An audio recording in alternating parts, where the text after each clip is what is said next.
చెట్లు ఉంటారు. నువ్వు ఎప్పుడైనా దేవుళ్ళు ఎదుగుతుంటే ఎదగనవాడు వాడు. బైబిల్ చదువుదాం రాక నీకేమొస్తుంది?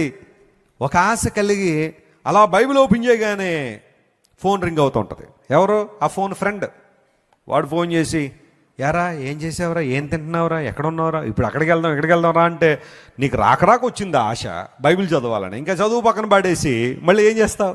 వెళ్ళిపోతుంటావు. ఎవరికి ఇచ్చావు నువ్వు విలువ? అక్కడ ఎవరికి ఇచ్చావు గౌరవం? నువ్వు ప్రార్థనలో మోకరించగానే పక్కింటి పిన్ని గారు వస్తారు, వెంటనే ఆమె సంతృప్తిపడడానికి ఆమెతో 3 గంటలు మాట్లాడతావు.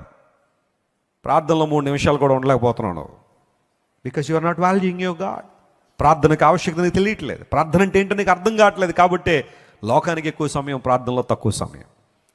కొంతమంది రాత్రి పోని ఇంట్లో కుటుంబ ప్రార్థన పెట్టి ఆ ఇంటి ఇల్లాలి ప్రార్థన చేద్దామని కూర్చోగానే మళ్ళీ ఉచిత సలహాలు ఎత్తండి. కొంతమంది క్లుప్తంగా ప్రార్థన చేసే, చిన్న ప్రార్థన చేయి, నాకు ఈరోజు ఎంత అన్నం పెట్టి అంటారు ఎవరైనా?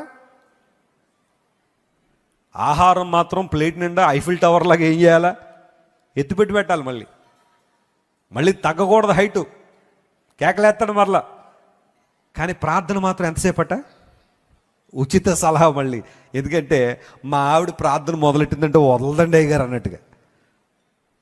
క్లుప్తంగా ప్రార్థన చేయి, ప్రార్థన చేయి, మోకాళ్ళను ప్రార్థన చేయండి, మీ పిల్లల్ని ప్రార్థనలో కూర్చోబెట్టండి. కుటుంబ ప్రార్థన జరగాలి. క్రైస్ట్ వర్షిప్ సెంటర్లో నేను చెప్తున్నా ఒక నియమం, ప్రతి ఇంట్లో రోజు ఏం జరగాల? కుటుంబ ప్రార్థన జరగాలనగానే కొంతమంది మా ఇంట్లో అందరూ సహకరించరండి వెస్లీ గారు. ఫస్ట్ వచ్చే ఆన్సర్ అదే. ఎందుకు సహకరిస్తాను? సాతానుగాడు ఎందుకు సహకరిస్తాడు? సహకరించిన కూడా నువ్వు చేయి, నువ్వు స్టార్ట్ చేయి. ఫస్ట్ ఎవరు రాకపోయినా ముందు నువ్వు మొదలుపెట్టు. ఆ తర్వాత మెల్లగా నీ భర్త వస్తాడు, నీ పిల్లలు వస్తారు, అద్భుతం చేద్దాం. వాళ్ళు వచ్చేదాకా నేను రానంటే అక్కడ జరిగేది ఏముండదు. చెయ్యి, స్టార్ట్ చేయి.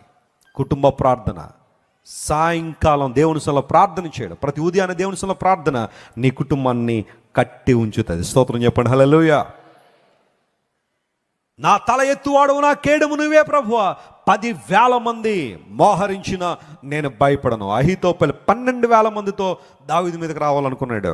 దావీదు అన్నాడు, అన్ని వేల మంది నా మీదకి వచ్చినా నేను భయపడిన. కారణం అంటే నా దేవుడు నా పక్షంగా ఉన్నాడు.